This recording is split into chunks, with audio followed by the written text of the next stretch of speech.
નમસ્કાર સર, આયુર્વેદિકમાં આપનું સ્વાગત છે। આજે આપણે વાત કરશું વાતપિત્ત અને કફ વિશે। વાતપિત્ત અને કફ માટે રામબાણ ઉપાય। આપણા શરીરનું સ્વાસ્થ્ય માટે ખોરાકથી નહીં પરંતુ વાત, પિત્ત અને કફ આ ત્રણ દોષના સંતુલિત પર આધારિત છે।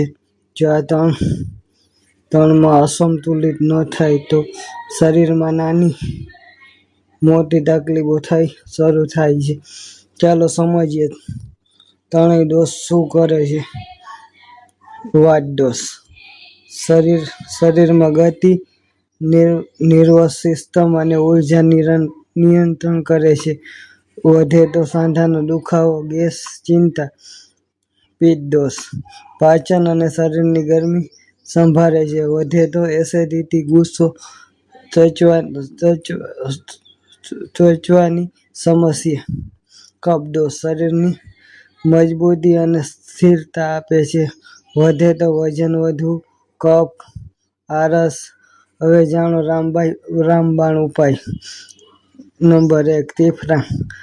ત્રણેય દોષ માટે બેસ્ટ રોજ રાત્રે 1 ચમચી ગરમ પાણી સાથે। પાચન સુધારશે, બોડી ડિટોક્સ કરે છે। નંબર 2, સવારનું ગરમ પાણી। લીંબુ શરીરમાંથી ટોક્સિન બહાર કાઢે છે, મેટાબોલિઝમ વધે છે।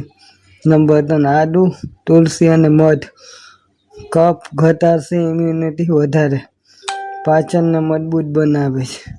નંબર 4, જીરું, અજમો અને સૌંફનું પાણી ઉકાળીને પીવો, ગેસ, અપચો, એસિડિટીમાં રાહત।